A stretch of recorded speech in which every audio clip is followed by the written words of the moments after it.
Hey there, Hill folk, and welcome back to another episode of Appalachian Intelligence.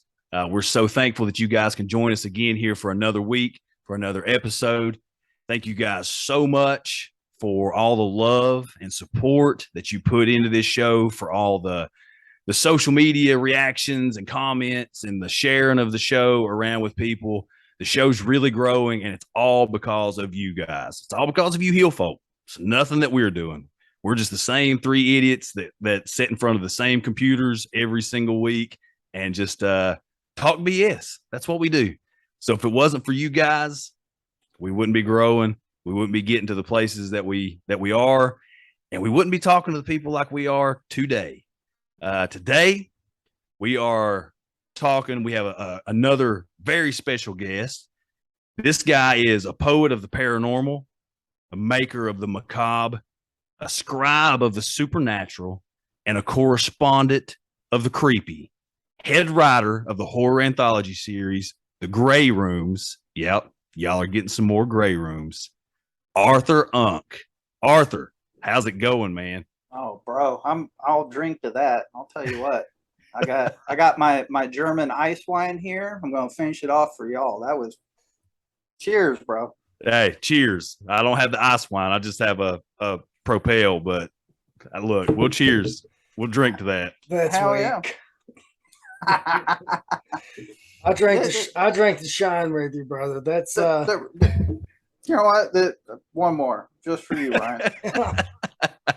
Here we go. Written around. There we go. Well, there we go. See? Boom. Got it. This is only side. because I've been sick. That's medicine. Oh, yeah, I mean, I just read an article where Zach Wild beat out this disease because he had so much alcohol in his bloodstream. I mean, It makes sense. Man, it makes sense. That's science. Yeah, it is for sure. Science, bitches. Exactly.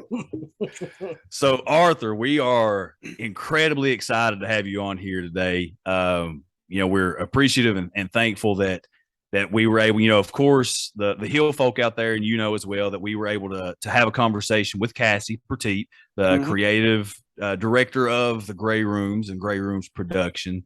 And when we talked with her, we mentioned further correspondence and wanting to talk to as many people of the podcast as possible, behind the scenes, because we're such huge fans of the show.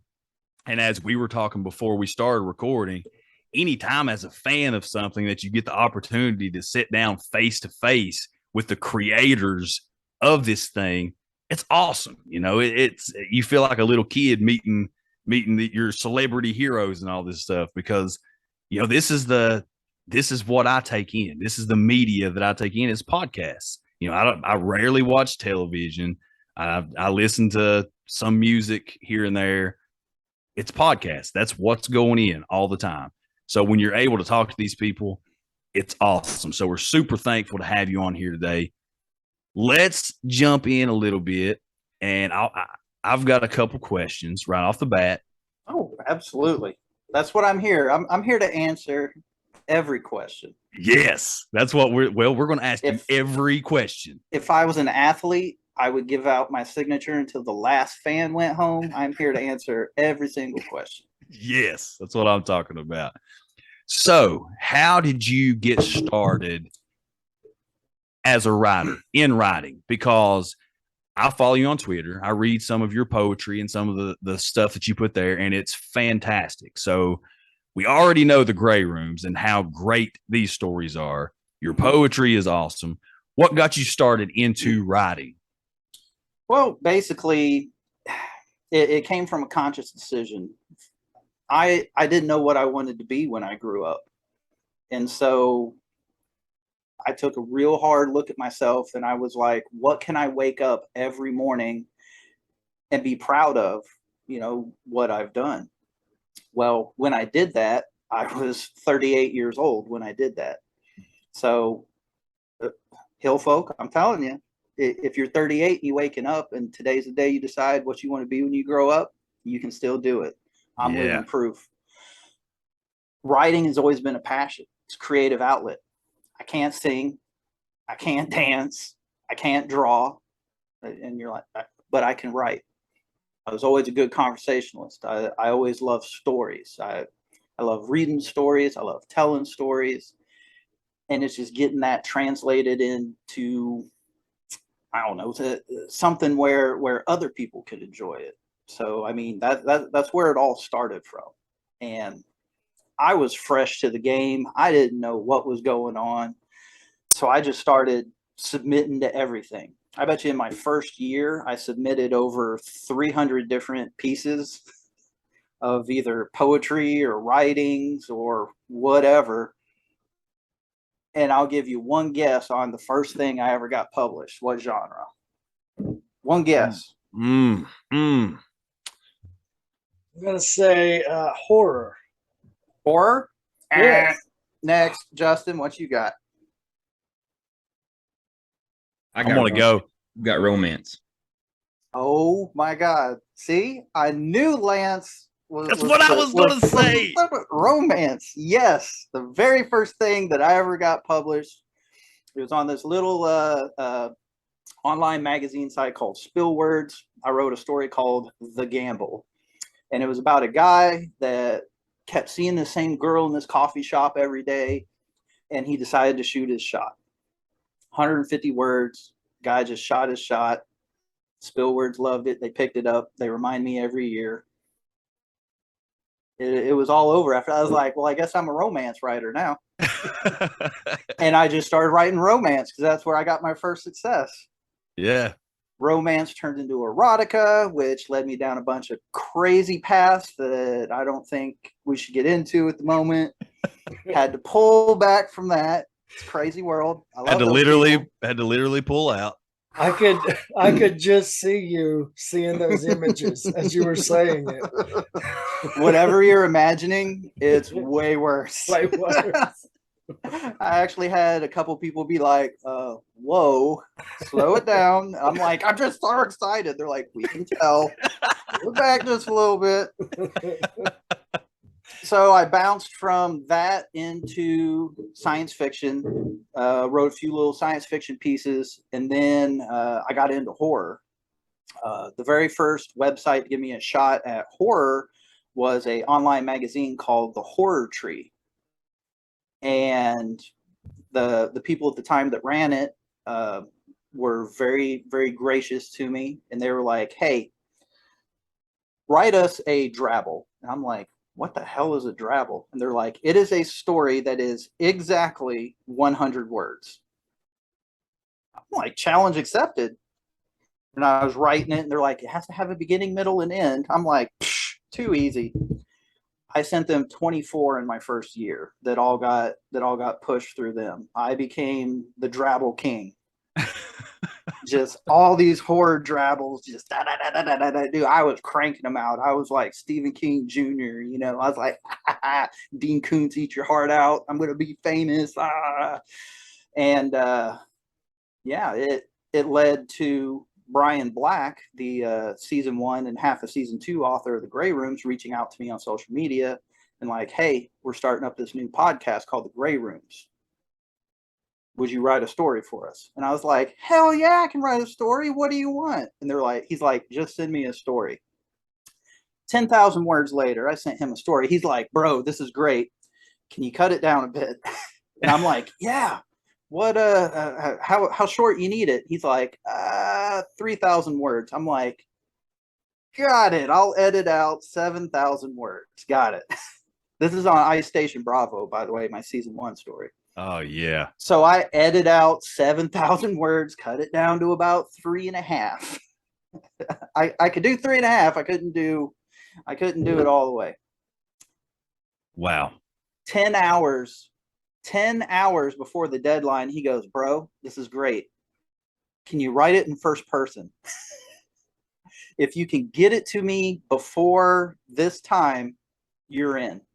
So I rewrote Ice Station Bravo in 10 hours from third person to first person so I could make it into season 1 of the Grey Rooms. The rest is history. That's awesome, man. That's awesome. That's also one of my favorite. That's one of my favorite rooms. It's one of my favorite rooms. Yes. Well, funny story behind that.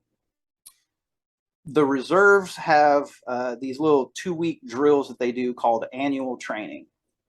So it's where they say like 2 weeks out of the year you get to be a soldier. Well, I was in beautiful, glorious Fort McCoy, Wisconsin in February. Oh gosh. The ground was so cold you could not drive a metal tent stake through the ground. I was in a tent with my laptop, freezing my ass off, typing this story.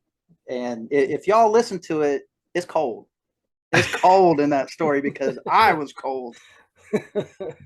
Well, you know, and I think that means a lot though. As a writer, it's a lot like, you know, any creative person that puts their work out there. Inspiration has to come from somewhere, you know. So I mean, you can't just write things that you have no idea about. You know, you have to have some life experience and some inspiration there. So that's what, you know, I love being able to hear stories like that. You saying, well, this story came because I was freezing to death in a tent in Wisconsin. You know, I love hearing that background. Oh, I stole an extension cord and everything. I was freezing tail in Wisconsin on my off hours writing a horror story.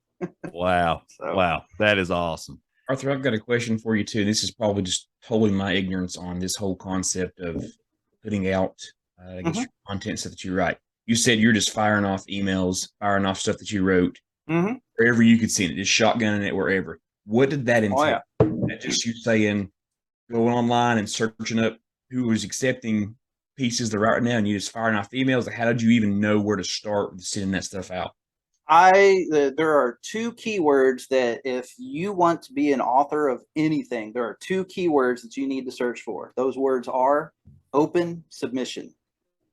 You search for the words open submission and make sure your safe search is turned on. Otherwise, you get a few interesting videos and results returned.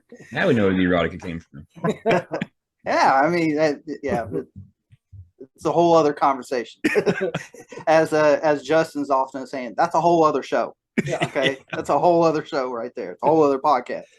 But if you search open submission, you will just get online magazines that'll tell you, hey, we're accepting these type of stories, and you just have to have the willingness to go in and read what they want, how many word count, what kind of document type you got to save it as, how they want it formatted. There's all these rules, and then you send it off. So it's 1% following the rules, 99% creativity. So wow, that's awesome. That is awesome. That's you know, I've always loved to write. I've never been brave enough to submit anything, which, you know, I don't think I'm good enough to either, but you know, it's one of those things. It's something that that's my creative release as well. You know, same as you, I can't draw. I try to sing, but you know, it is what it is. But yeah, I love to write as well. And I tell people I couldn't carry a tune in a tune carrying bucket. You gave it to me. I don't even know what a tune carrying bucket is, but if I had one, I still couldn't sing. I can harmonize, but you asked me just to sing, no. They use that stuff for like interrogating people at Quantico and stuff. No solos for and just for purposes, they are not interrogating people at Quantico. Got it. So let's talk some gray. Let's all the ice wine gone. I drank all the ice wine. Yeah, well, that's good. That's what we like to do, is drink all the ice wine in the first 20 minutes. Well, the 6 beers beforehand worked out too. So yeah. See, hydrate. This is how you prevent hangover. Hydrate. That's drinking responsibly. Yeah. The most interesting man in the world. Yes. Okay, so let's talk some gray rooms. Let's get into some gray rooms. You know, I wanted to know what got you into writing, but now let's talk the matter at hand and why we're all here today. Oh yes. So 4 seasons of the Grey Rooms. That merch, you guys got to watch this one on YouTube just so you can see Unk's shirt here. There it is. My nipples sticking through and everything. Sweet. Yes. We're not going to edit that out either. No, Nope. absolutely not. HD enhance that. I've been working out. That's going to be 4K, baby. 4K Oh, right yeah. there. You're lucky I'm even wearing a shirt, to be honest with you. This whole season I've been writing for season 5, I've been shirtless the entire time I've been writing it. So he's like the Burt Kreischer of authors. Funny you say that. I thought about starting either an Instagram or TikTok called The Shirtless Author. And it's not because I'm built, because trust me, I'm okay. You know, a little bit of fuzz in places. I got hairy nipples and stuff. But I thought about doing something called The Shirtless Author, where it would be another outlet for the poetry that I write. So it's not out of the realm of possibility. Well, I'm following from very first second, from the Yes. initial word go. Was I was in fuzzy nipples. I was in. Like I was in. Hey, I got chest tattoos and everything, so it'd be worth it. Oh yeah. I haven't got it. If I get some more alcohol in me, I'll show you my whole back tattoo. I mean, I start drinking, I lose clothes. You know, especially Crown Apple. Oh my God, me and Crown Apple do not get along. I lose clothes. I lose memory. Arthur, the more you speak, the more like you and I are. Military pets. Crown Apple is my favorite. Oh, I love it. Oh. All right, back to the room. Sorry. Good tangent, guys. Good tangent. To the rooms. Hey, that's what we do. To the rooms. This is Appalachian Intelligence. We should have called it Appalachian Tangents. That's what we should have called it. Yeah. They would have been like, they don't grow tangerines in Appalachia. Doesn't he know it's Appalachia anyway? Oh, yeah. God. Yeah. Oh, yeah. Oh, I hear it. Believe me. All right. Rooms questions. Hit me. Back to the rooms. So we've made it through 4 seasons of the Grey Rooms. And just for anybody that's listening right now, if you don't know what the Grey Rooms is, if you don't know what the Grey Rooms are, you have no idea what we're talking about right now, you just think it's us 3 idiots talking to this super hilarious author, go check out our episode with Cassie Petit, the creative director for the Grey Rooms and Grey Rooms Productions. Mm-hmm. She gives a really good rundown of what the Grey Rooms is. We talk a lot about the Grey Rooms in that episode. And then, more than anything, just go to wherever your podcatcher, whatever you listen to, and type in the Grey Rooms and 100%. Dive in and start listening, and you will not be let down at all. Period. From the first light bulb flicker, you're hooked. Oh man. You wake on a cold, hard floor. Yes. Okay, so Graham Rowett nails that voice with Bob. That's man. Oh yeah. But a lot of people have described it as Quantum Leap meets Tales from the Crypt. Yeah. And I tend to love that explanation because, you know, hey, Scott Bakula, why not, right? Anytime you get to name drop him, I'm like, bro, that's like A-list right there. But yeah, Quantum Leap meets Tales from the Crypt, 100%. I might title this episode Quantum Leap meets Tales from the Crypt. That'd be awesome. That or Arthur drank all the wine. That'd be another alternate title. Unc drank all the ice wine. 10 minutes in, it's gone. Don't get me in a house party. Oh yeah, I'm already feeling like I'm at a house party. We went ice wine, monster, water. Somebody's Who knows? I got secrets down here. Who knows where I'll pull up next? A rabbit out of the hat. Yeah. Okay. So 4 seasons of the Grey Rooms in. Mm-hmm. Season 5 will be coming out when? Season 5, the first episode's Halloween episode, I'm pretty sure is going to be our first episode. So it'll be somewhere around Halloween time. Nice. Whatever week that falls in. That's when I believe the official preseason begins. I'm trying to remember all that. No, that's the second. It'll be before that. You might actually get something into September. I haven't looked at the calendar. We've had this year we've had to change it up a little bit. I actually have a team helping me write season 5. I brought 2 other Grey Rooms authors on with me, and together all 3 of us have been writing season 5. We've each taken like a different piece of it to write, with me as the overall editor, so we can match tone and all that stuff. But I'm pretty sure new episodes are going to start dropping towards the end of September. We still got another bonus episode that I wrote that's going to be dropping. We got my mini series that's coming out, Highbridge, for the patrons, that's going to be dropping. Then we got our preseason 1, which is just going to be great. I throw it back. I throw it back for that preseason episode. It's going to be great. It's going to be like such a nostalgia rut. I got the red Solo cup now. I ain't telling y'all what I'm drinking. But it's a throwback to a previous season, fills in some gaps, and then Highbridge will release to the public in between preseason 1 and preseason 2. And then once that Halloween episode hits, it's on. And I'm telling you, I'm answering questions people have had since season 1. I'm doing 100% fan service.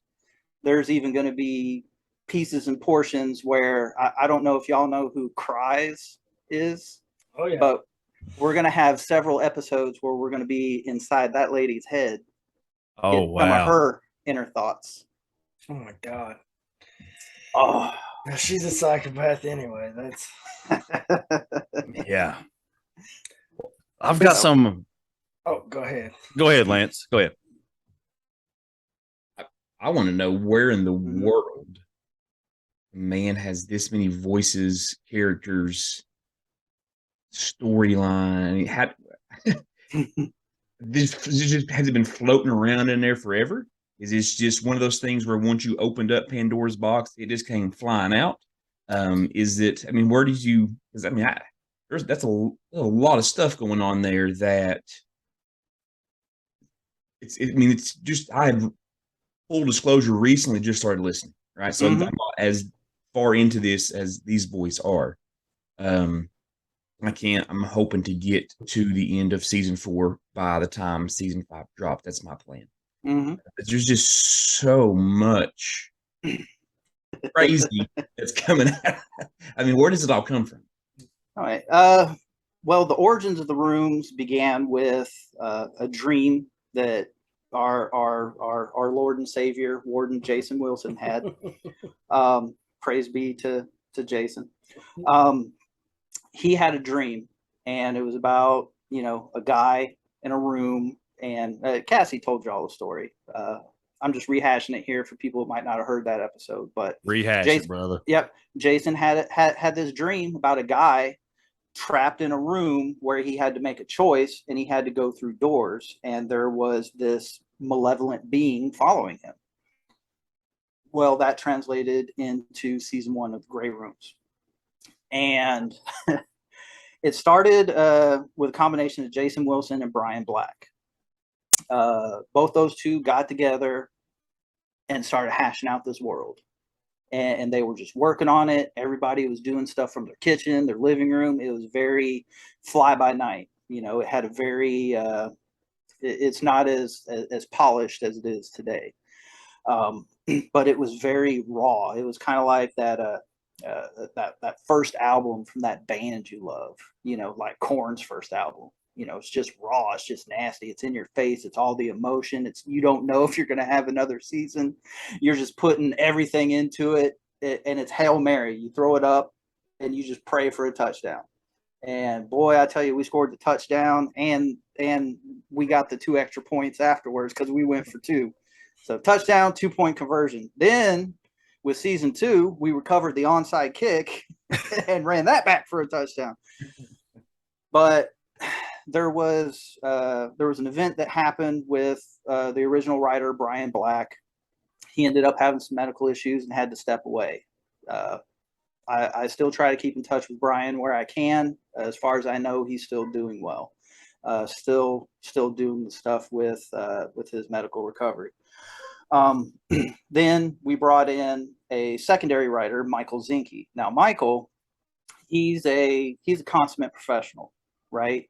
He's written for I don't know, some games you might have heard. I don't know, Destiny 2. You know, it's small little games that, you know, Yeah. I don't know if anyone's played them or not, but you know. Drop it. But and he's also worked on another small little game. I don't know if y'all ever heard of Skyrim. You know, Name drop.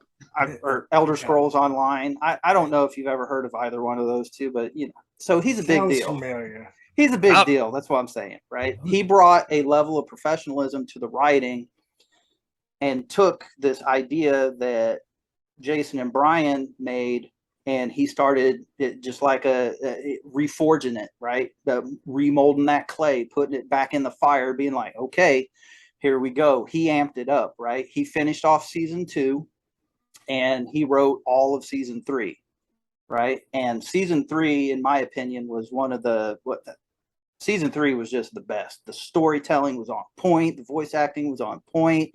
The stories were just great. I say that because I had 2 of them that season. It was just season 3 was the bomb. And then we get into season 4, and Zinke was like, "I'm going bigger. I'm going bigger," and he just kept expanding the world. And he gave us this whole sandbox to play in. And then life happens, right? Life happens. Zinke had to step away, and they were like, who's the next man up? Well, they had just brought me on in January, and only up to, I think, season 4, episode 16 had been written at that point. They brought me on in January. Michael officially leaves around, I don't know, March, April timeframe. And all we have is up to episode 16. So they brought me on board, and I was originally just supposed to help them out. I was supposed to help out with the bonus stories and whatnot. I wrote the story. I don't know if you heard the bonus story, The Gray Lady, yet. I don't know if y'all are patrons, but I did that bonus story and like one other about how the rooms were actually created, the creation of the gray rooms. So they brought me on to do that. And then they were like, hey, Arthur, can you take it from here? And I was like, what do you mean? They're like, 17 through to the finale. And I was like, sure. I was like, sure, I got this.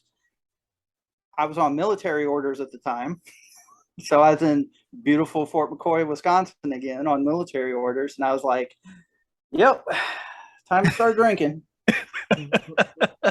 I did 6 scripts in 8 days to finish out the season. And that I picked up from season 4, episode 17, which was the start of the train gang again. So I did episode 17, 18, 19, and then I wrote the finale and the rest of the bonus episodes. Wow. So, yeah, that's the story behind all that. But you ask how we can keep all that in our head. Back to the original question. Good tangent, Arthur. Lance, to answer your original question, how can we keep all that in our head?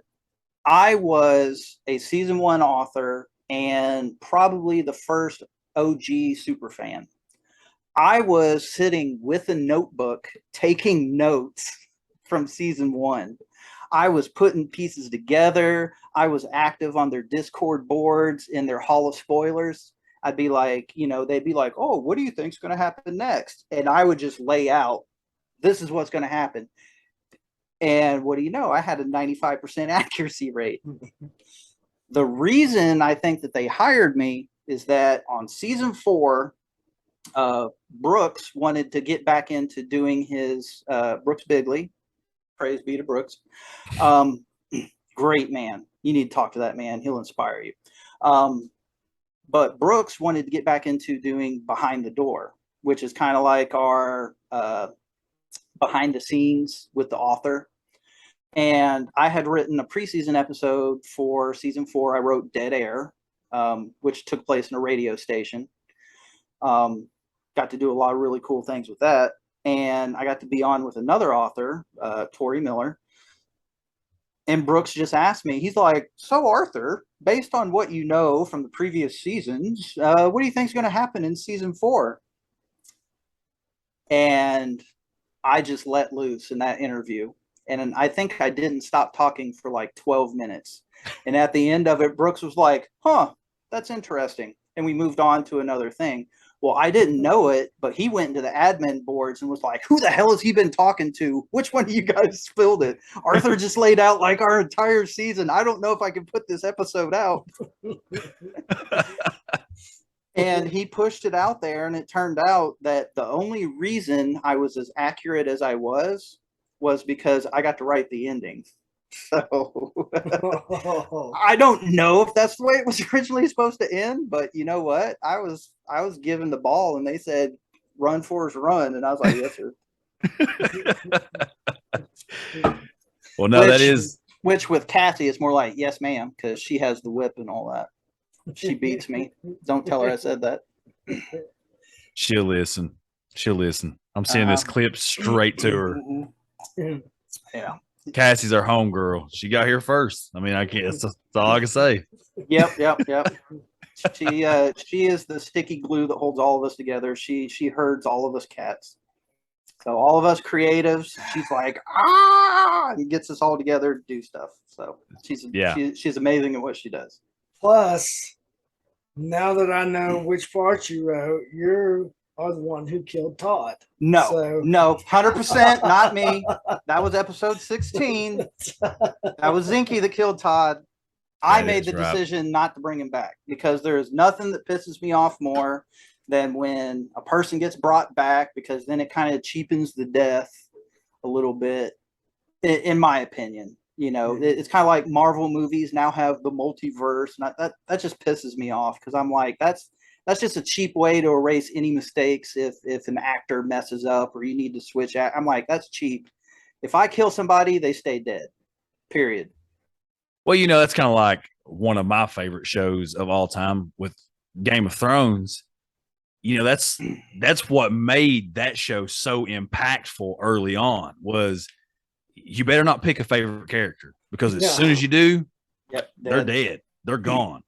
And, you know, it's one of those things like every character has this story arc, you know, and with Todd, just getting into that because I was upset too. I was a huge Todd fan. I was team Todd all the way. Todd is awesome. But Todd had kind of this redemption arc, you know, to where he's all hands, he's hands on deck, you know, all hands on deck. He's helping to fight this terribleness that's coming upon Bob and Samantha and Todd. You know, they're trying to do all this stuff. They're trying to escape. They're trying to clear all. There's this big war going on. Todd's all hands on deck. Sorry, Lance. I'm spoiling. Yeah, I was supposed to say spoilers. Spoilers, Lance. Spoilers. I'll forget. Spoiler alert. But it was almost one of those things that I actually agree with you there. I think that was Todd's arc. That was his redemption arc. And, you know, what better way to go out than go out as a hero? Well, I'll let you believe that. He saved the day in his own way. Here we go. Sorry. No, Todd 100% is one of the best characters to come in the room, and it's partly because of the way he was written, and the other part of it was the voice actor, Alistair Mackey. He is a genius. The way he played Todd, all right, you know, with his accent that I can't do it. I'm not a voice actor, but he played Todd to perfection, and that helped because you can write. I could write the most beautiful thing in the world, but if you don't have the right voice to go with it and what we do for the gray rooms, it can lessen the impact. You know, 100%. Yeah. That's just like the lady that played Cries. If you listen to the things that she does at the beginning of the season and then starting at episode 17, you could tell she was digging it a little bit more in the second half of the season, because I don't know what she did. She just went all out. And I was like, she has all the best lines in season 5 now. I made sure of it. That's awesome. That's awesome. Well, Cries was one of those characters that, once you just get that initial introduction to her, you're like, oh no, this is going to be this character is going to be one to really look closely into the whole time. Like, you better keep an eye on this one. Well, I was also the one that tied everyone's stories together, because usually in some way the characters, the guest story ties in somehow to the rooms.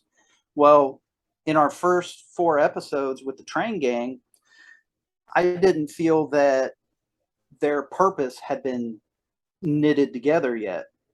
So the whole interconnectedness between the guests, the attendants, the rooms, all that, I came up with all that on the fly, and just I was like, this makes sense.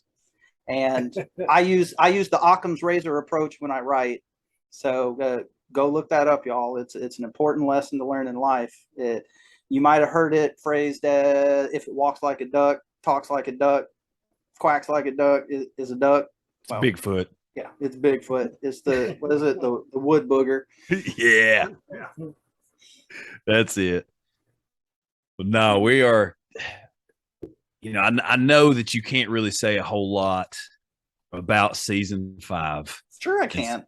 Okay, well, let's get into it. Yeah, let's do it. I'll tell you if I can't talk about it. All right. So, going into season 5, I don't even know how to ask the question. Are we still on a train? Yes. Okay. Do we start at, do we start season 5 where we left off in season 4, or is it a kind of come back around to? No, I pick it up right after the events of season 4. It's a continuation. How's the Founder's health? How is the Founder's health? Yeah. You'll find out. I can't talk about that one. Oh, man.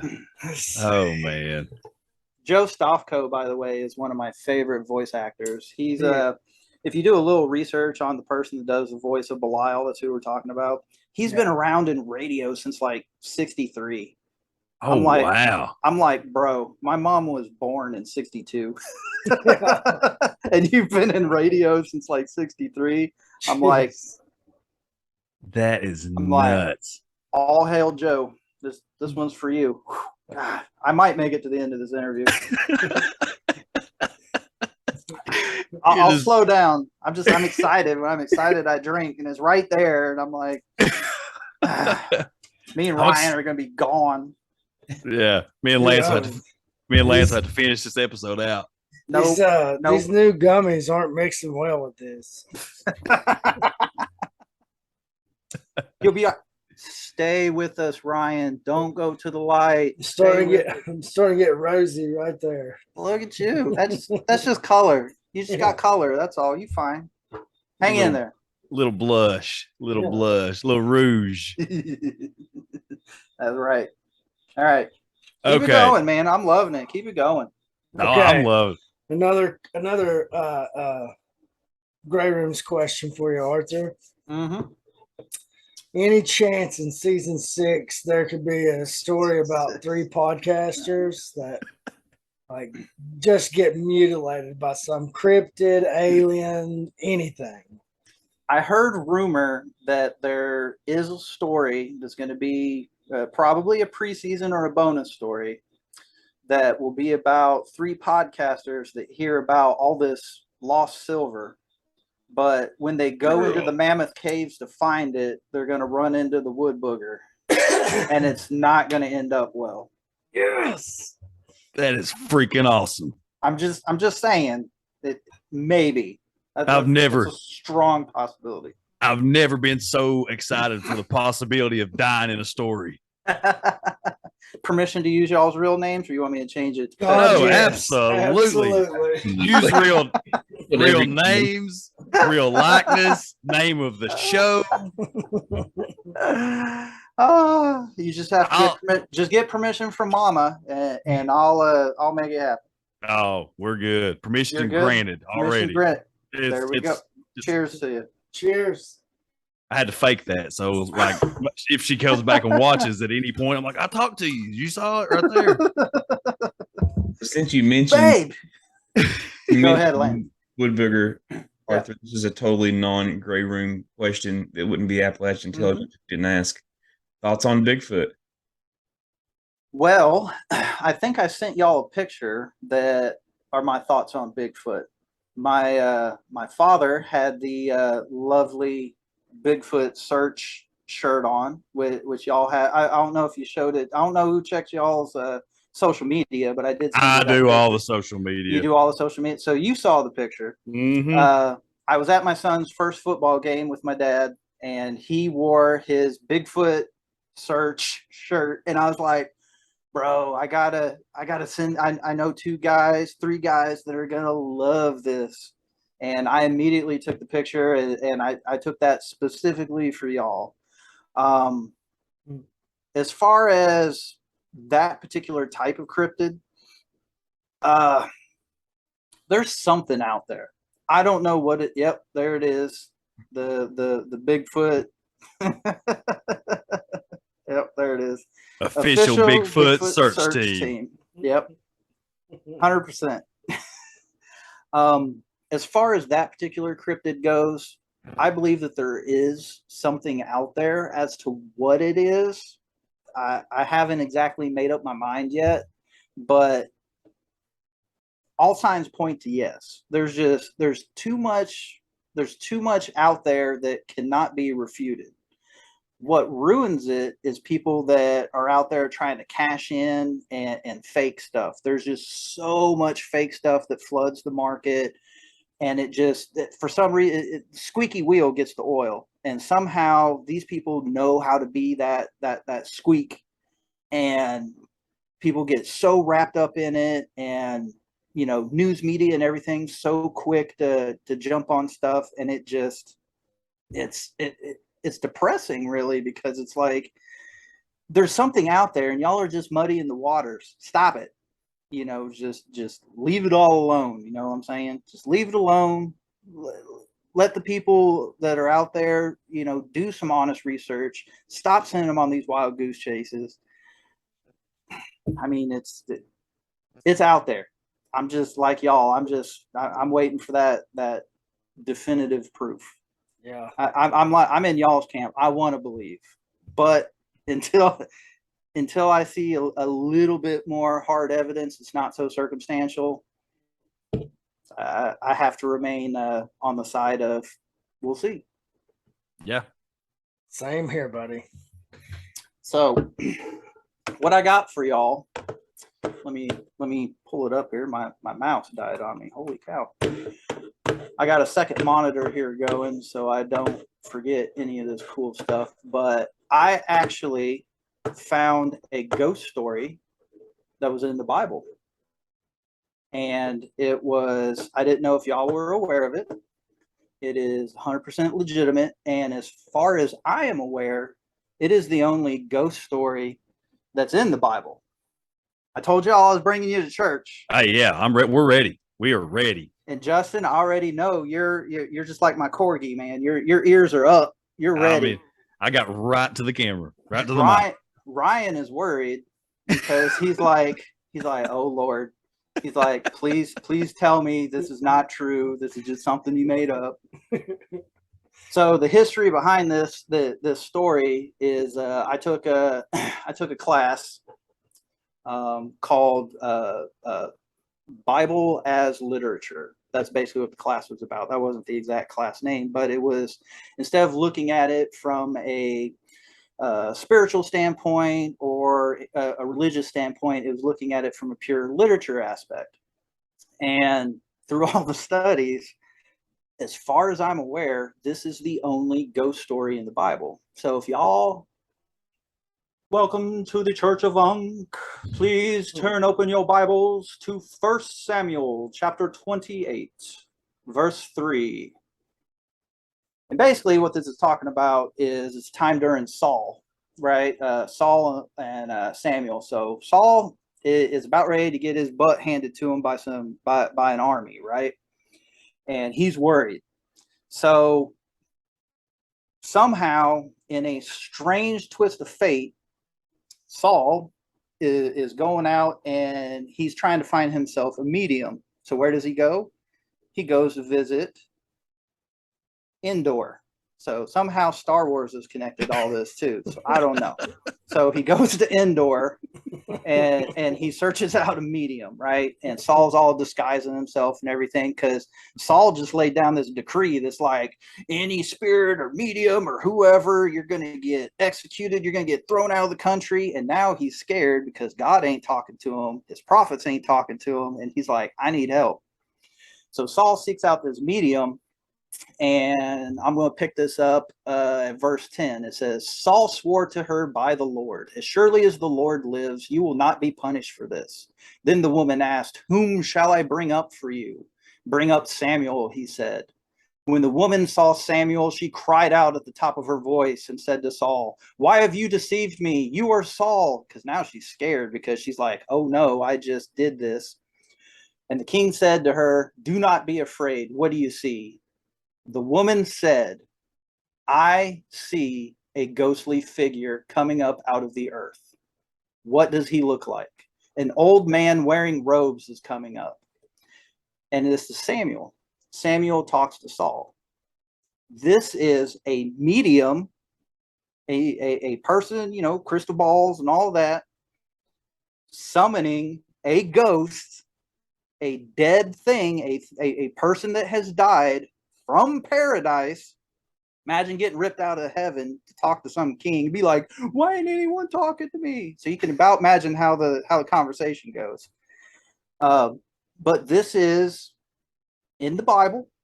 It is the only recorded instance that I know of in the Bible that mentions a ghost. So for all y'all that don't believe in the paranormal, that don't believe in what all's going on out there, boom.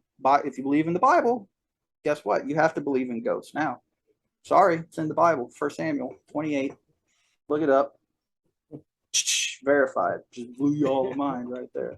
I love that we went there. I love that we went there. Lance, what's your thoughts? What's your thoughts on that? Yeah, that's definitely a paranormal story that's definitely in scripture.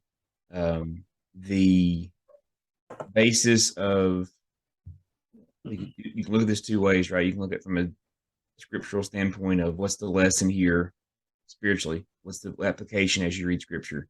But since this is from a Bible literature class, let's just talk it from a literary standpoint. This is, hey, I'm a Christian. I believe the Bible to be 100% true, right? So this is in there. Mm-hmm. This definitely had to have happened. So yeah, I'm all on board. This is definitely an evidence of paranormal, evidence of metaphysical realm that obviously is around us in some form or fashion. People are able to access that in some form or fashion. Right? This medium was able to do that. Now, what she actually summoned, was it actually Samuel? Was it a demonic entity that showed up portraying to be Samuel? That's, I guess, another question for another discussion on theological discussion. This was definitely a event took place. It definitely happened. Saul definitely covered himself up medium, try to find some answers. Oh yeah, and there's and you're like, Arthur, why did you have to exactly go here? Well, I don't know if y'all noticed what's going on in the gray rooms, but we're kind of having a heaven hell thing going on. You know what I'm saying? Yeah. A lot of the names, places, people, events, the things that we're pulling from come from the Bible, come from things like Dante's Inferno, Milton's Paradise. I think that was the name of it. Yeah, was it Paradise? Lost Paradise? Lost Paradise. Yeah. whatever the book was by Milton. But these are things that we're pulling from inspiration, right? We're pulling from, Celtic history, with the Fae folk, and Irish folklore. Eventually we're going to work into pulling from Odinism, Taoism, with me on board, I bring a vast knowledge of H.P. Lovecraft and cosmic horror. Yeah. So, Cthulhu. yeah, the far, as we call it in the realms, but it's all used as a foundation, right? These are things that are just a foundation, and it's just stories, folks. That's what I do. I make stuff up. Sorry. But it has a basis in, these are where I get my influences from. And when it comes from things like the Bible, I mean, they have such great descriptions of stuff. I mean, things that defy explanation, right? As I looked at the living creatures, I saw a wheel on the ground besides each creature with 4 faces. It had the appearance and structure of the wheels. They sparkled like topaz. Each of the 4 looked alike. As they moved, they would go in any one of the 4 directions the creatures face. Spread out above the heads of the living creatures was something that looked like a vault, like crystal. It was and awesome. I love that that's in there. Under the vault, their wings were stretched out towards the other, and each had 2 wings covering their body. The creature moved. I heard the sound of their wings like the roar of rushing waters, like the voice of the Almighty. Oh, I love it. I mean, Old Testament's where it's at. Is that Ezekiel chapter 1? Yes. Ezekiel chapter 1. I mean, there's all these great that's great. The thing. That's the thing with what you have a lot of time with your traditionalists and your modern day church. You have a lot of people that will claim, well, yeah, I believe the Bible to be 100% the Word of God. I believe it to be 100% truth. But then you start speaking about the supernatural or the paranormal. It's, oh, no, that stuff can't exist. Well, I don't know what Bible you're reading, but the Bible that I read is one of the most supernatural pieces of literature that's ever been written. You don't get much more supernatural than the death, burial, and resurrection and ascension. I mean, the entire basis of the gospel of what we believe in and as Christians, where our salvation comes from, that's as supernatural as it gets. You're talking about a spiritual realm where God does things that we cannot possibly understand or understand the full essence of God and his thoughts and his actions while we're here in this human form. We can't. The day I actually heard Tony Merkel say this earlier in an interview today, the day that I understand the full essence of God is the day that he's the God that's not big enough for me to worship. Mm-hmm. And here's my interpretation of all that. Now, we were talking a little bit before the show, and I told you all that I had a very unique drug experience earlier in life, definitely not later. And while I was holding on to the earth to keep from falling off, the universe was open to me, and my mind was just so open that I had that meaning of life revelation. But what's the story y'all always hear? Oh, I was given the meaning of life, and then I woke up and it wore off, and I don't remember. I remember all of it. I remember every single minute of it. It was like it was an awakening for me. It was my rebirth, my renewal, when the secrets to the universe and the meaning to life was given to me. Would y'all like to hear it? Yes, please. Absolutely. We'll be back right after this commercial break. No, I'm just kidding. I hope Buzzsprout puts the ad in right there. There we go. So, for me, what was revealed unto me that the purpose of life, the meaning to life, was that as a being that lives on this planet, as a thinking, higher conscience being, my purpose in this life was to define the world around me. I was to gain knowledge. I was to temper it with wisdom. That was my purpose, to define the world around me. I learned that green was green. I learned that blue was blue. I learned that what up was up, down was down. These are the knowledge. And then as you get wisdom with experience, right? And boy, I've had some experiences. I'm having one right now with this cup. I'm almost at the end of it. Whew. Okay. I'm going to put it down. Anytime you see that cup, just tell me, put it down. But I believe we were meant here to define these things. So when you read things like that in the Bible, right, how there's all these fantastic descriptions, that's all they had to go off of. They didn't have the revolution of higher mathematics. They didn't have the experience of the things that we do in the modern age. So they described it the best that they could. And those were the descriptions that ended up in the Bible. So when you hear about columns of fire and, all these other descriptions of angels, I mean, some of them are friggin' terrifying. I mean, like, if I saw this stuff, I'm like, I've seen some pretty weird stuff, but I've never seen nothing like that. But if I did, if you've seen something and you don't have context for it, how do you describe it? You start filling in the gaps with what you do know. Well, that kind of looks like a wing. That reminds me of fire. That, sparkles like topaz. That looks like a vault. You start filling in these things, and it becomes, the descriptions that we read. So to me, the meaning to life is knowledge tempered with wisdom and reinforced or learned extra through experience. So that's the basis of the Church of Unk. And in the midst of all that, with Deacon Justin here, in the midst of all that, just love everybody, man.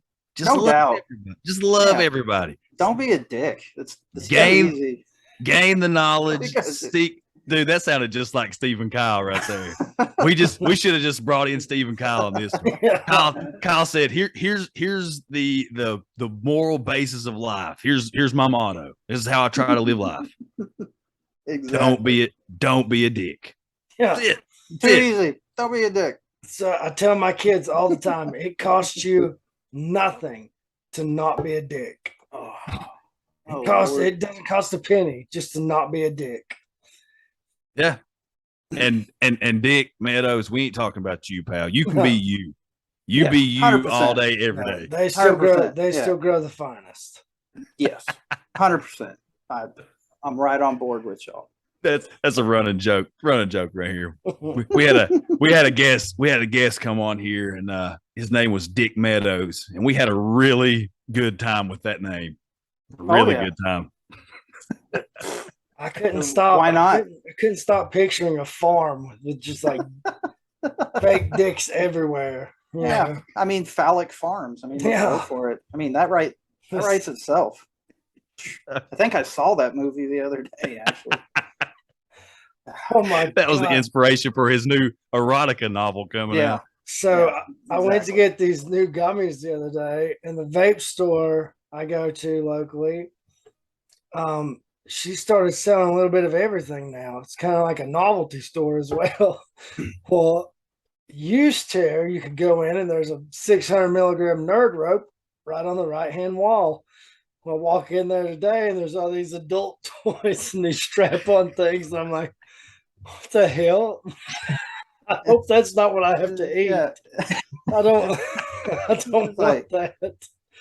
It's like, no, these are the 1,000 milli. Oh, okay. I got you. No, cool. Sold.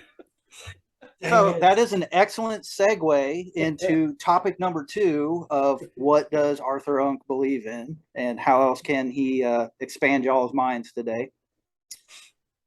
I'm a big believer in. I'm on Ryan's side a little bit with this. I'm a big believer in science. Okay. I like to hang out in Justin's crazy corner, and I'm there in the truth zone, as he calls it, 60% of the time. But that 40% of the time, I'm over on the scientific side. My rabbit holes when I'm late at night scrolling, I'm watching 50-minute YouTube videos explaining, the Draper point which is a physics principle. You know, I'm learning about Planck time and about chaos theory and about black holes. You know, that's my entertainment is getting all this stuff. But one of the things that I've come across that's universal amongst all these things is that we are all energy of one sort or another, right?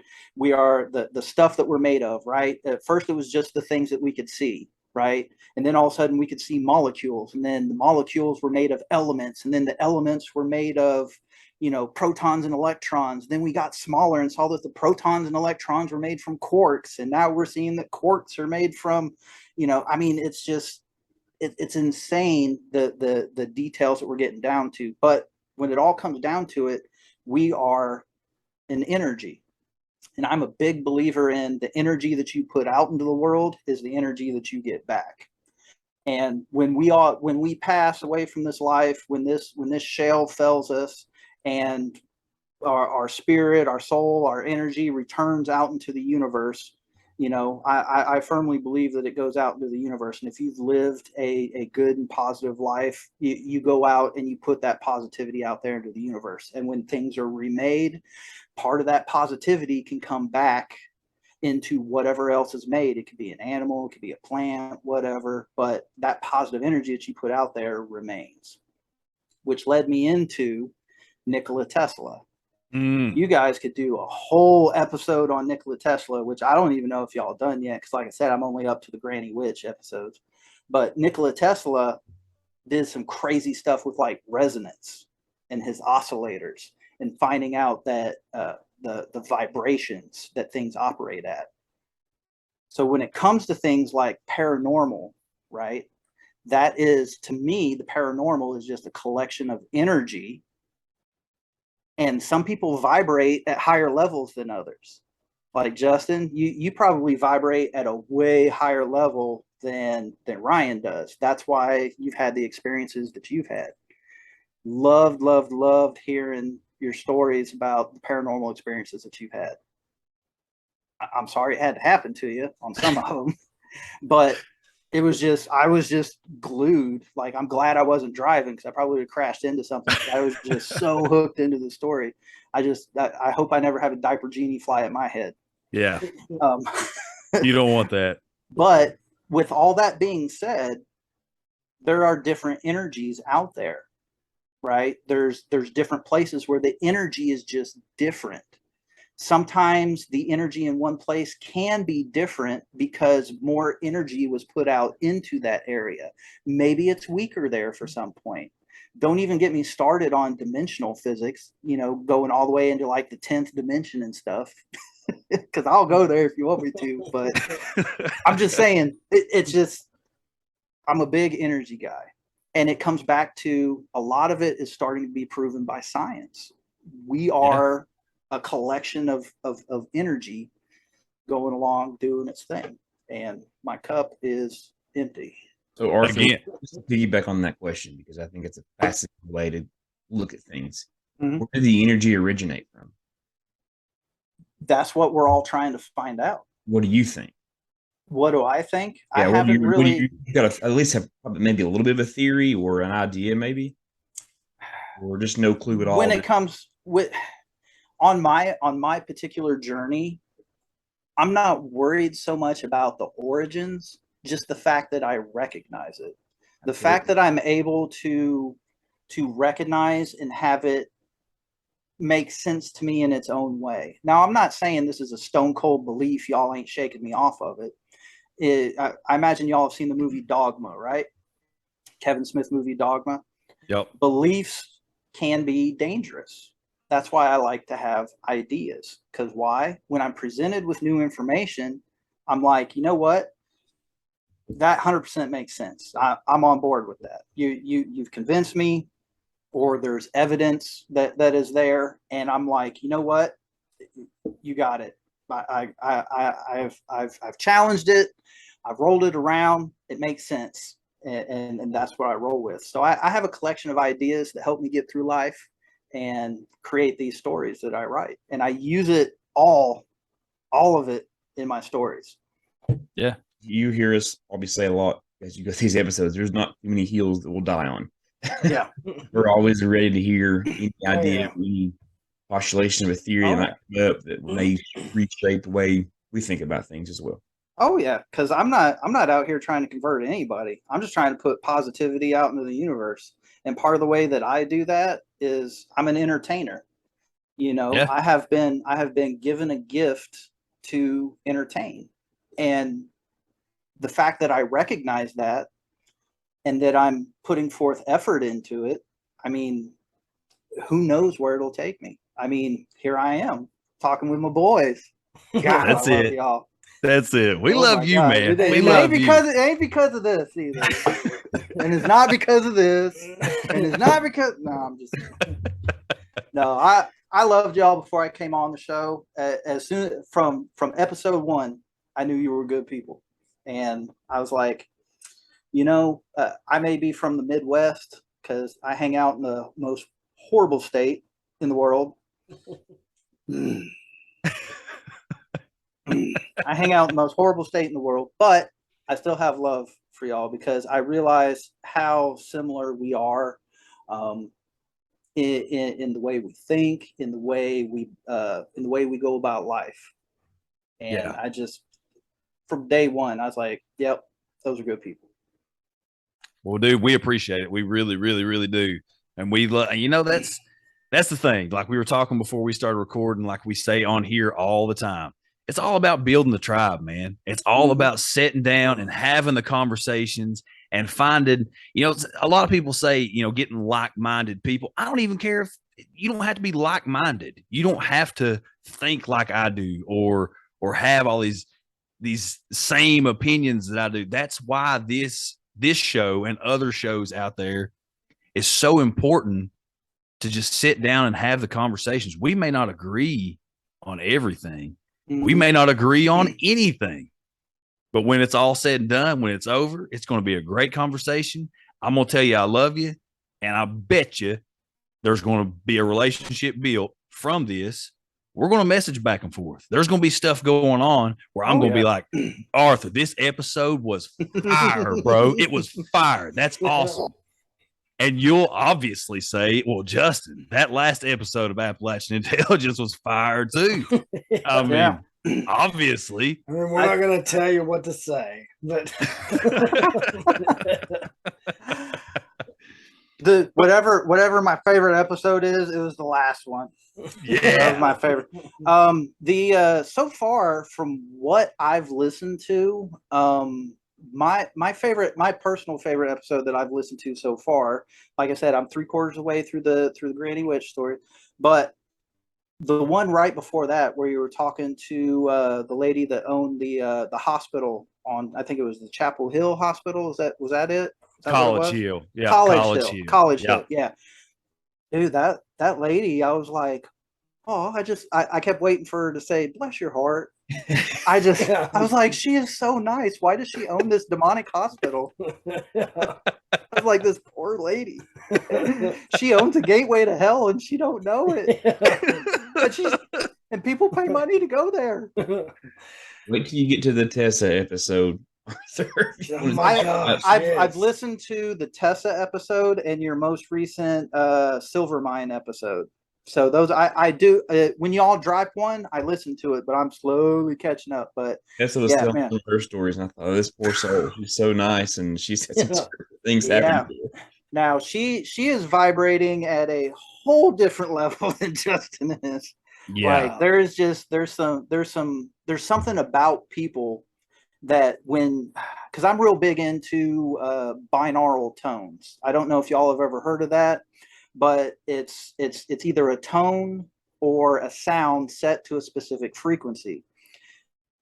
For most of season 5, I listened to a binaural tone called the Earth's Ohm, and it is a 7.38 hertz frequency that is just a, and I'll just put that on, and it's on an 8-hour loop, and I'll just start typing. And before I know it, I've started at 0. And by the time I look up and I go to stop the tone, it's at like 4 hours. And I'm like, whoa, I got 5,000 words written. And then I stop it, and the world around me is vibrating for just about maybe a good 30 seconds afterwards, because I've been listening to it for 4 hours straight. My eyeballs are fluttering. I'm seeing stuff. I mean, it's almost like drugs, almost. Not as long lasting, but you got to find the tone that works for you, because there's a 18.7 hertz frequency, which is known as the ghost signal, which is another one of our affiliate Dropped podcasts. it. Yeah, that was nice. That Dude. was nice the way you did that. Yeah, control operator Jeff, that's my homie, man. I'm telling you, I will message Jeff. You and him need to talk. Yeah, all of y'all need to talk to Jeff. Jeff is he does for us what y'all do for you. he's into it like deep. But the ghost frequency, it's a signal that has been used throughout movie history, that when you're in a really tense part in a horror movie or a scary movie, it is played as a frequency underneath to heighten tension, because you pick up on it subconsciously. I put that shit on a 10-hour loop and listen to it while writing, and I'll come out of that like my ears will be doing the thing, and I'm just like, binaural tones are the way to go. I'm telling you, if you don't want to ingest drugs, try binaural tones. I'm telling you. Well, that gets into some of the things that we talk about, especially more recently. Like we have these tangents, as you know, but no, a lot of what we talk about is, like certain ways to see through the veil. Mm-hmm. And I'm a firm believer that there are many ways to operate and communicate through the veil into this spiritual realm. Okay. I think some of those are hallucinogens. I believe that could be meditation and frequencies, just like you're talking about right now. Certain types of meditation and breathing. I believe that, there's just a lot of different things like geomancy, a lot of these different things. Obviously, certain types of witchcraft and spells, which go find you the Book of Solomon. Yeah, go find you the Book of Solomon. I mean, he imprisoned all those demons, and then he wrote down how he did it for each one. Go find you that one. Of course, the legend is that they altered it so people couldn't really figure out how to summon and capture demons, but that's another episode. Yeah. But yeah, I mean, I think there's a lot of different ways that's out there that we or people can operate, just like you said, operate at different frequencies that may make them a little more sensitive to what's on the other side of that veil. And like these boys said, Tessa, gosh, she operates on a whole different level, dude. Oh yeah. I mean, those are the people you need. Yeah, this is no joke. We were camping. And I know you probably heard this story on there, but still, it blows my mind because there's no reason for this to happen.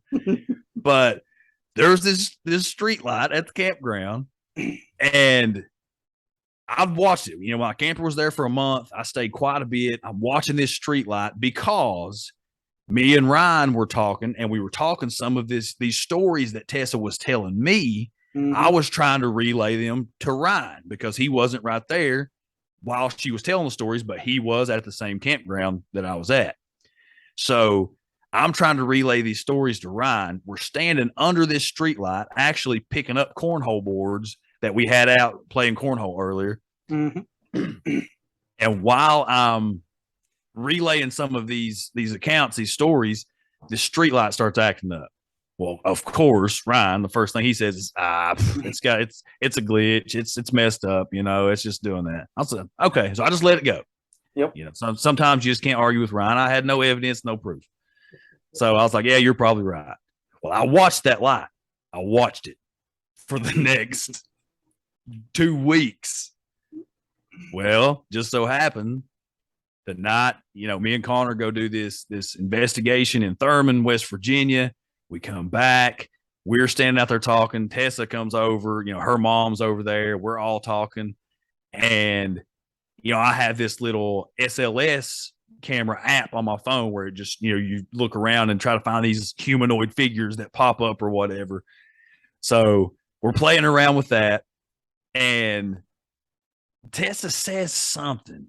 I don't remember exactly what she said, but she was like, "Oh, I thought something just popped up there on the phone for a minute." And Connor, my son, just being goofy like he is, says, "If there's anything here that wants to communicate, just give us a sign of your presence." The street light goes out. I was like, "You got to be freaking kidding me!" You're like, nope, I'm done. Yeah. So then Tess is like, "Okay, if this is for real, turn it back on." 1, 1,000, 2, 1,000, 3, 1,000. Back on. I was like, holy crap. They stand there and do this with this light for like 5 minutes. Like 5 minutes. One of their buddies, these guys, I know Ryan definitely knows him. I don't know if Lance knows him or not. Daquan. Daquan Prophet, Lance. We're name dropping Quan here. Shit, props, Quan. Props. He comes over. He's standing around talking for a couple minutes. He sees what's going on. He says, "Nope, I'm going back to the campers." I'm out. I'm out. Straight. I'm done. But dude, you're right though. It's just an example. Like certain people just have I've had experiences. I have never ever made. I just remembered something. Go this for it. This is a secret story that I don't think anyone knows. You ready for an exclusive? Absolutely. That's what we do, is breaking yes, news. Please. So this was last year. Pretty sure it was last year. Yeah, last year in May. First time I ever got to meet Jason Wilson in person. He says, "Hey, bro, why don't you come out to my house in Nebraska? We have the most haunted road in all of North America. It's called the Seven Sisters Road." No, that's where he lives? Well, he lives near there. He lives about 40 minutes from there. Holy crap. No wonder he created this masterpiece. So, are y'all familiar with the Seven Sisters myth then? Yeah. Okay. I am. I don't know about these boys. So, real quick, Seven Sisters, depending on which version of the story you want to believe, the one that I like to believe is there was a farmer who had 7 daughters, and for whatever reason, the reasons are varied, he took each one of his daughters out and hung them along this road. Some people say it was on 7 hills. Some people say it was just on trees alongside the road. Point being, this farmer went out, killed his daughters along this road, and it's been haunted ever since. This was back in the early 1900s. Ever since then, the people that go down this road, it's always affected cars. People hear sounds. I mean, all sorts of crazy stuff happens on. And this is just like, boom, right in the middle of Nebraska, nothing but cornfields around this road. It doesn't. I don't even think it has a sign on it anymore. If you aren't local, you don't know how to get to it. You have to ask directions. So me, Jason, and one of our other patrons who drove out there with us go to Seven Sisters Road at midnight with recording equipment, and we just start walking down this road. And I am doing everything in my power. Hey, spirits, come out and get me. You ain't got nothing. Blah, blah. I'm just talking smack the whole way down this road, right? I'm like, blah, blah, and Jason's recording the whole thing. He's got out the mic, and we're telling stories and we're going back and forth. I was like, y'all ain't got nothing. I was like, this is stupid. You guys ain't got nothing. We reached the end of the road because the road's only maybe about a little over a quarter mile. We get to the end of the road because it's a dead end now. There's a tree. In this tree, there is a rope hanging from the tree. And there is a old rickety ladder next to the tree. And I'm like, whatever, that's just somebody's hunting stand or whatever. I was like, I'm going to go up there and I'm going to touch the ladder. And Jason's back there. He's like, you go, bro. I'm going to be right here. And he's recording me the whole time. And I was taking pictures and everything. And I go up and I touch the ladder. And he's like, climb the ladder, touch the rope. And I'm like, this ladder ain't going to hold my weight. I'm not going to put myself in an unsafe situation, but nothing happened to us all the way down the road. The minute I let go of that ladder, the wind picks up And I'm walking back and I'm thinking a storm's blowing in or something. I'm like, man, we're going to have to haul tail back. Otherwise, we're going to get caught in this rain. Bugs, grasshoppers just start flying into us like crazy, just out of nowhere. Just we're getting assaulted by grasshoppers and bugs. And Jason's like, Jesus, what's going on? And I'm like, I think this is what we were looking for. And we took back off down the road, and we had like the spirit box thing going, and that thing was chattering the whole way back. And he's sitting here and he's like, man, I got all this on tape. It's all recorded. He's like, this is awesome. We get back to his car, jump in his car, and we haul ass out of there. And he's like, man, that was awesome. And he's like, I can't wait to compile all this video. It's going to be great. He's like, you took all these pictures and blah. And I'm like, yeah, this is going to be, and I'm going through the pictures on my phone. Every single picture but 2 were blurry, completely out of focus.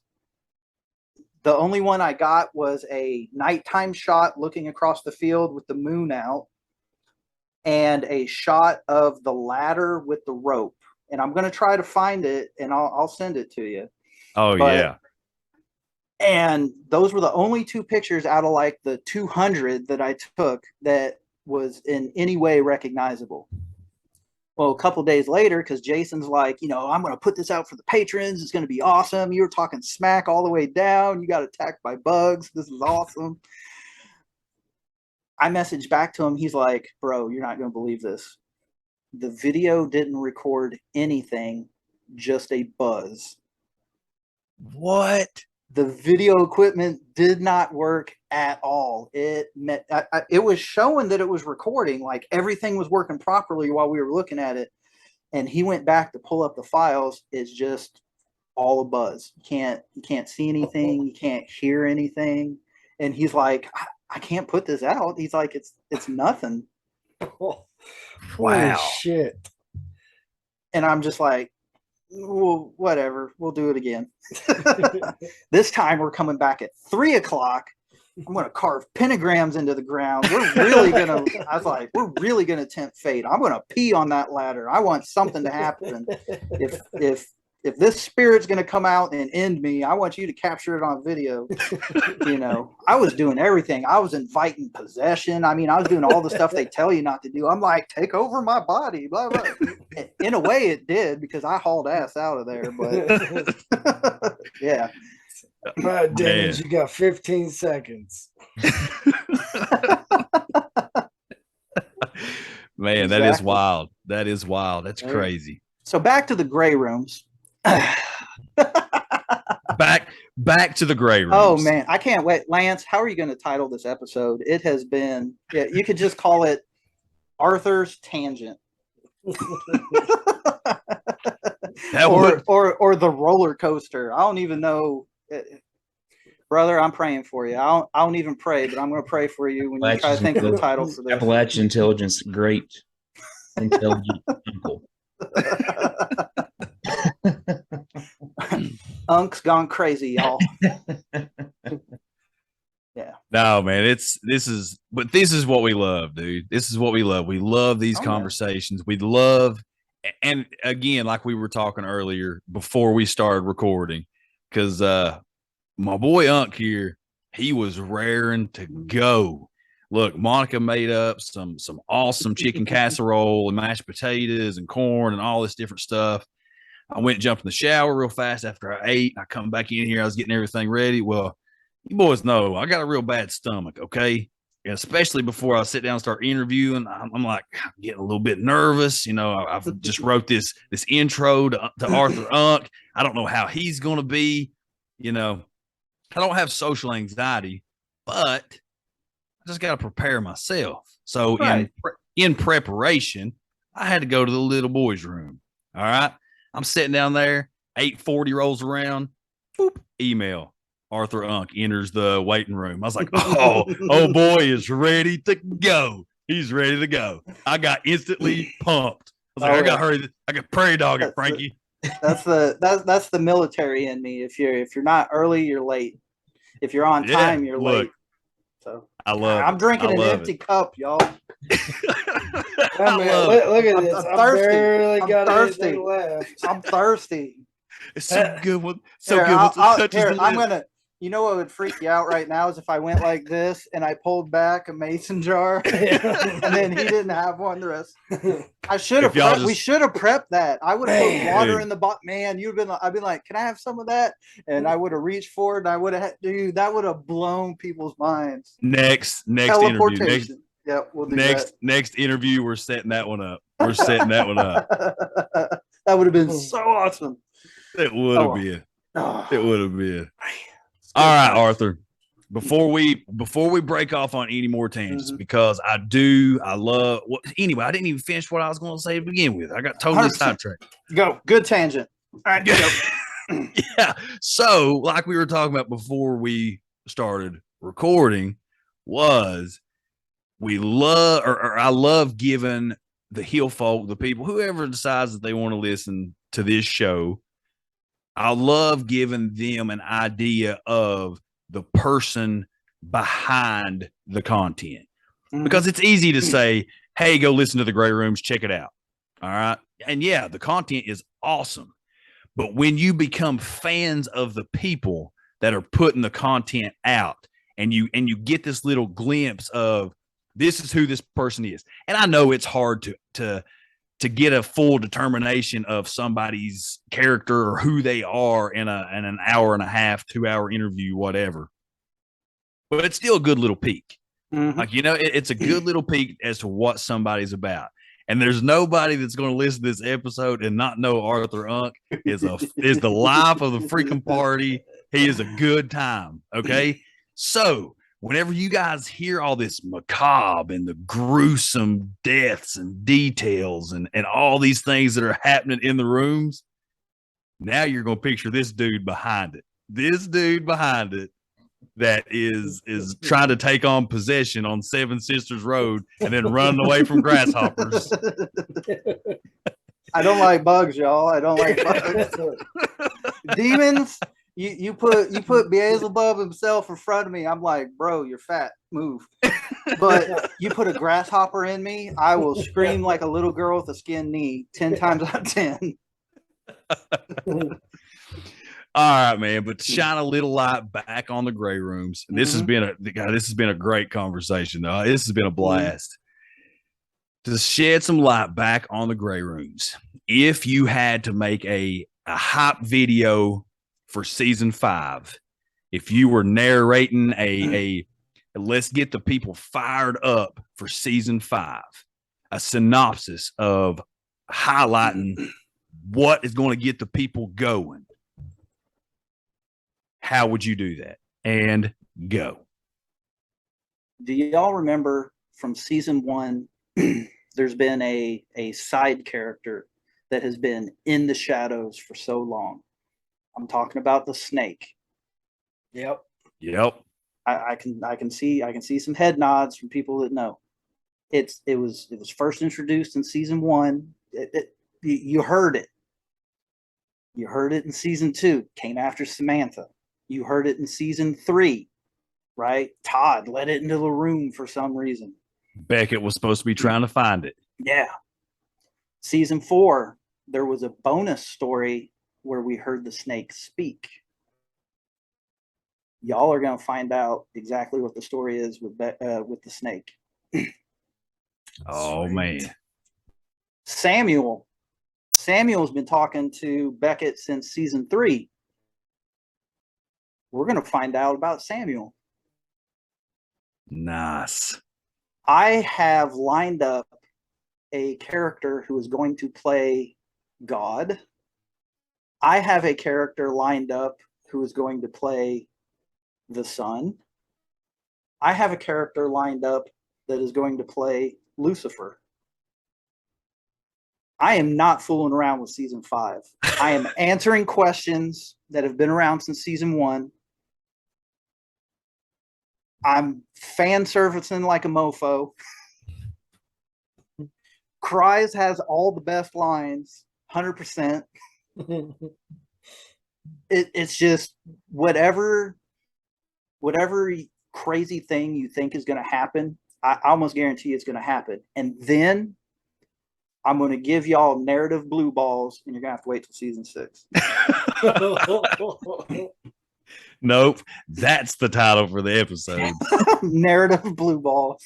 Narrative blue balls with Arthur Unk.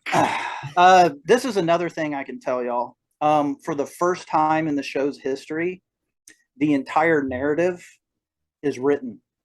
I have my team and I have written the entire narrative.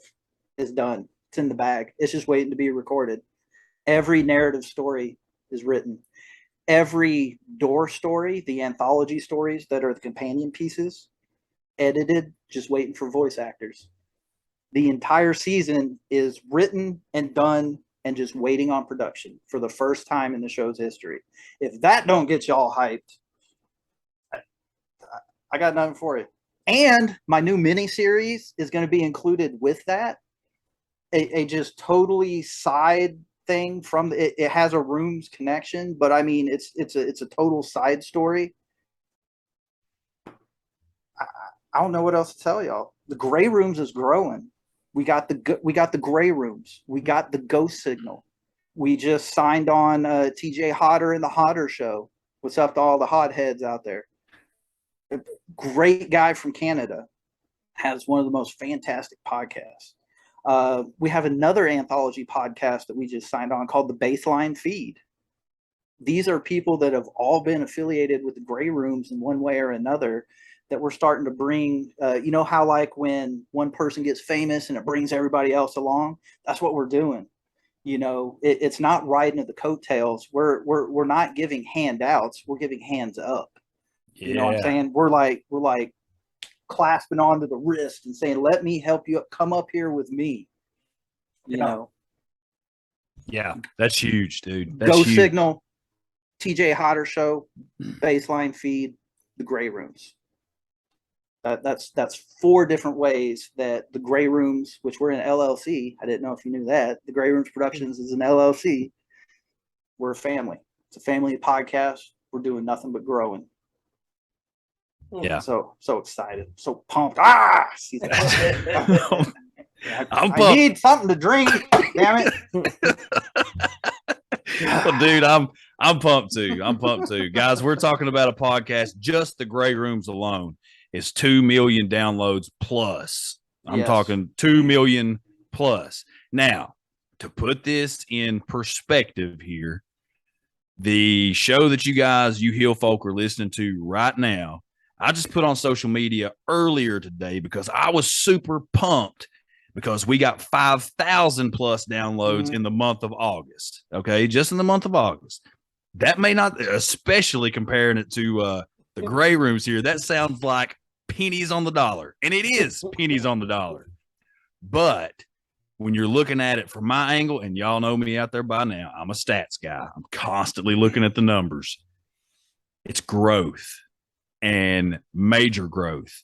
And we wouldn't have got there without the help of Arthur and Cassie and the Gray Rooms. We wouldn't have got there without the help of the Hollow Sky podcast, Steve and Kyle, those boys.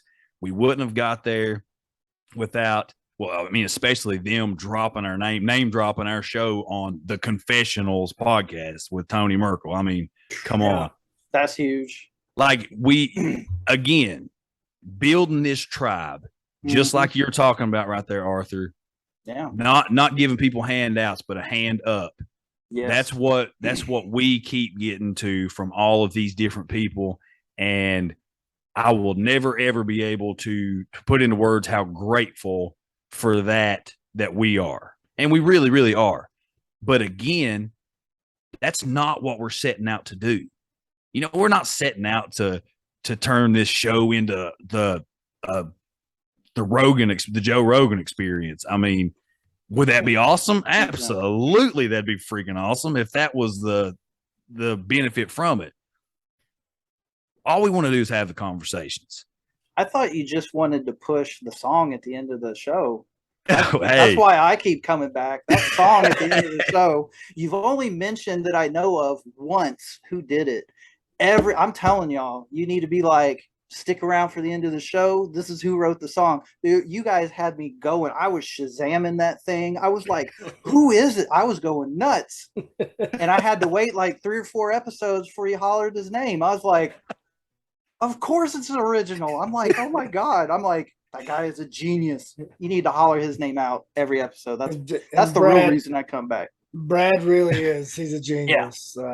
Okay, well, Brad Hill, Arthur Unk is a huge fan. So, guys, Hill folk, if you don't even want to stick around for any of this content throughout, stick around for the end of the episode or just skip all the way through. Yeah. Download it, then go to the end of the episode, about the last 3 minutes and 31 seconds, and hear Dark Dream. 100% worth it. See, I didn't even know the name of the song. Dark Dream is what it's called? Yeah, not many people know that. That's some insider information on our end there. That's like getting the icing. And I love synchronicities, bro. How did the gray rooms get started? A dark dream. Son of a. It's all synchronicities. What did they say? Synchronicities. Yeah. Lance, you don't have to put up with that. Oh man, this has been a great conversation, boys. Y'all got any questions for Mr. Unk before we close this episode down? And we can stick around and talk a little bit off recording if y'all want to. I'll show you all my tattoos, man. You know what? You know, I've had enough to drink right now. I'm going to show you my tattoos right now. Let's see it. I'm going to get y'all the NC-17 version right here. I'm getting naked for y'all. This is what I do for the Appalachian people. And we didn't play a single band. All right. So what we got here, we got the Buddhist cross right here with the Vargas, and we got the all-knowing eye underneath. So I have two Vargas. I knew it. I have two Vargas crossing, so that represents the balance of the universe. I have this one over here. Oh, I went blurry. Oh, there it is. No, it keeps going blurry. Look at me. It's censoring me. I will not be censored. But this is for my son who has, he falls on the autism spectrum with pervasive developmental disorder. So I'm real big into the autism stuff. And then here's an exclusive for y'all. You ready for this? You ready for this? Ready, bro. Ready. Oh, snap. Yeah. You like that? Talk about an all-seeing eye. That's seeing everything. Yeah. So, yeah. And there's a long story behind that one. So let's hear it. Let's hear it. That's what we do is collect stories. Well, basically, it's like it's the eye of truth coming out, right? Because when the truth comes out, it's usually ugly and it hurts, right? So that's why you got the fingers and the eyes coming out. That, and I'm a big fan of Tool. So that's partly where that came from. I knew it. Yeah, big fan of Alex Gray, if you can't tell. But also, when you see the spine underneath, that's just sometimes, you know, the truth exposes what's underneath. Because when you get down to it, we're just a friggin' flesh suit being powered by electricity, and that's it. Electricity and a soul. That's about all we got going on in this flesh suit. And then down at the very bottom, you got the teeth in a surrealistic infinity pattern, and that represents life feeding on life, which is, in my view, just a natural order of things. So, yeah, dude, I like it. I like it. This is going to be your most popular YouTube video, and it's probably gonna get censored because here I am, half naked on your show. We don't care. We're to the point now. They don't censor Kreischer. Which what I was drinking was Crown Apple, so this is what happens. Just so happens I was drinking apple pie moonshine. So. I told you I drink Crown Apple, and then clothes come off. Yeah. Sorry. It ain't tequila makes his clothes come off. I know. Crown Apple. I have everything blurred out behind me because I know my wife's looking at me disappointed right now. She's like, There he is. Hey, He's what naked again. happens? What happens in the gray room stays in the gray rooms. This is We just we just in a holler. No one can see us, right? Yeah, I know what a that's it. holler is. Hey. We got them way upstate. It's called Wisconsin. That's where we got the other hollers. Well, I can say this has been the very Yeah. first tattoo reveal on Appalachian Intelligence. So Yeah. for that, you're the first. You're the first, Well, brother. You know, I don't know if you get this, but I'm not shy. Just don't feed me crown, and I'll keep my clothes on. Well, then anytime we're around you, we're feeding crown. Because if Fair. there's nothing in the world that we love more than naked dudes. Appalachian Intelligence. We cover the paranormal. Yep. We do not cover naked dudes. Uh, We keep them naked. when you kill his character in that story, keep that in mind. Yep. 100%. If there might be some death by butt cheeks or something, Yes. he's gonna grab him by the butt cheeks and just rip him in half. Sodomized by Bigfoot. But But are you basically- guys a Futurama fan? Death by Snoo Snoo? well, that's the other kind of story I was trying to write. But on a more serious note, though, what I do, if you want to break it down into simplest terms, what I do is I take invasive thoughts and I turn them into stories. That's it. I don't act on them. I write them. And the things that I write, I try to make them grounded in reality for the most part. I do have supernatural elements that I have to include, but for the most part, I write character-driven stories. It doesn't matter if they have fantastic powers. That takes a back seat. People, because as y'all know, people are the scariest monsters out there. You can talk cryptids, you can talk gray men, you can talk Skinwalker Ranch, you can talk, granny witches, you can talk goat men, you can talk all that stuff. But what it comes down to it is man is the scariest monster out there. Agreed. You're exactly right. No Look at me, person or I'm thing is flexing so I safe. don't show my fat. Jesus. Oh God! Listen, Arthur. For a long time, I've always been a certain weight. Now I've put on a few pounds. I'm a little over 200 pounds now, and I don't like it. See, I'm close to 200. I went down from 230 and I'm at 203 right now. So I've lost about 30 pounds. So. Well, I found it for you. Here you go. Yeah. Again, that was the teleportation. It Yeah. wasn't water. It It's was all weight. on you. Yep. Oh. Maybe it's all just water weight. I think I'm gonna blame CERN. This is the timeline where I'm supposed to be fat, I guess. Yep. 100%. Freaking CERN. When you guys get to the episode about multiple dimensions, loop me back in. I'll come in on that episode. Okay. Well, I'll talk multi dimensions all day. Oh, dude, look, All day. we're gonna loop you back in any chance we get. This has been a blast, dude. Oh hell yeah! This has been a I'll be blast. happy to. Yeah, whenever I'm available, just give me enough time to react, and I'll be there. I think you just got a job as the head writer for Appalachian Intelligence, and we don't have anything with the script. Yeah. We're gonna have to bring him in on a powwow. Yes, Oh, dude. Powwow. It is. We'll talk about that after we get done recording. I'm getting ready to schedule one of those, boys, just so y'all know. So we'll talk about that when we get done. But speaking of getting it, we'll go ahead and wrap this thing up. Arthur, anything that you want to plug and plug away. I know we've already talked about the shows. We've talked about some of the stuff, but again, just a recap. Plug the show.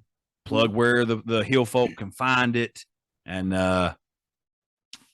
hopefully they'll gravitate your way. Oh yeah. So we are a member of the Gray Rooms Productions family. So that anything you listen to podcast on, whether it's Spreaker, whether it's Spotify, Apple Music, Audible, whatever. We're on it. So it's The Grey Rooms, Grey Rooms, The Hodder Show, The Ghost Signal, Baseline Feed. Those are our shows that are within our family. All of them bring their own unique flavor, and it's all done by people who have been associated with the Grey Rooms over the years in one form or another. For myself personally, you can follow me on Twitter at Arthur Unk Tweets. I got it right that time. I did an interview where I screwed that up like 100 times. I do have a website that I am currently updating, but if you want to see some of my older stuff, it's just arthurunk.com.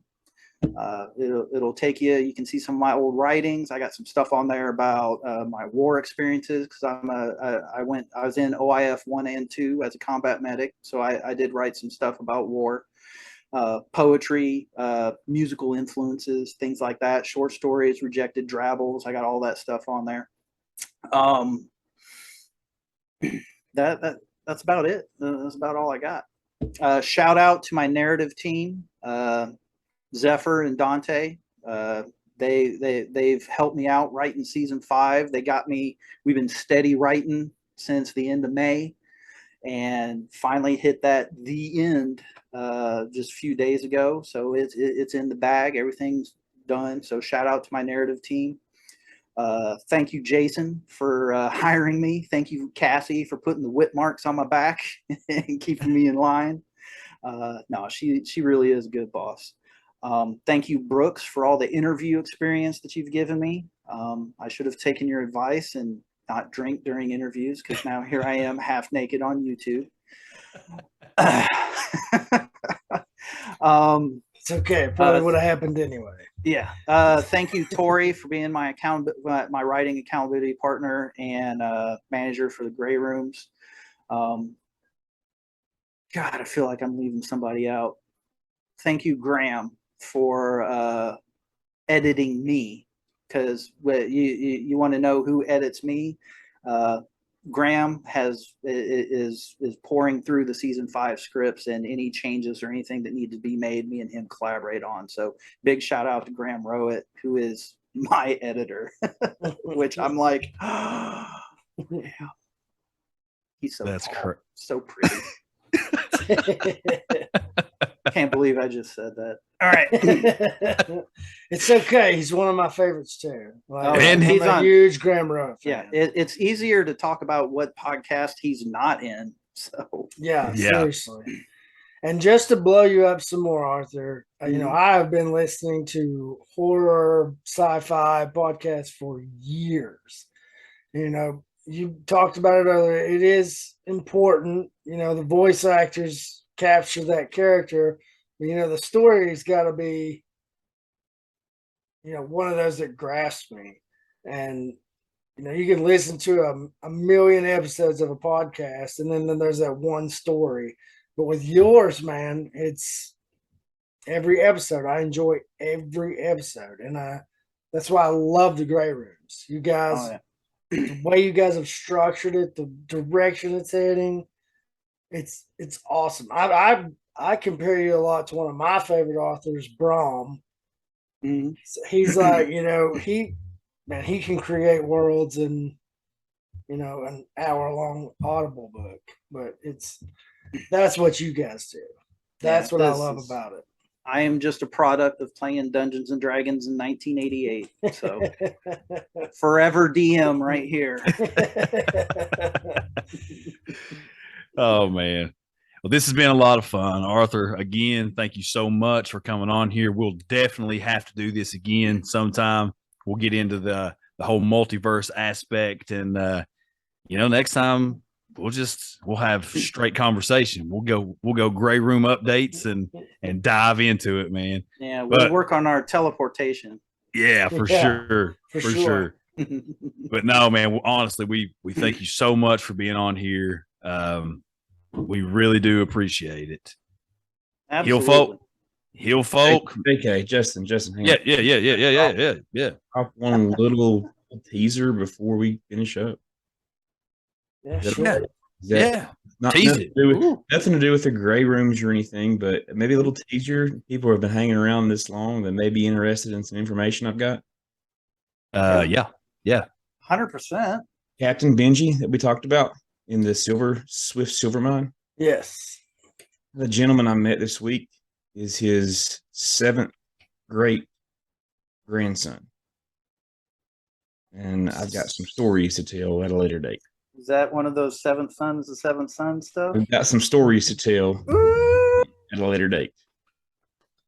Oh my Nice. goodness. Yes. Yes. Nice. This is going to be good. 100%. I'm there. Lance, is this guy local?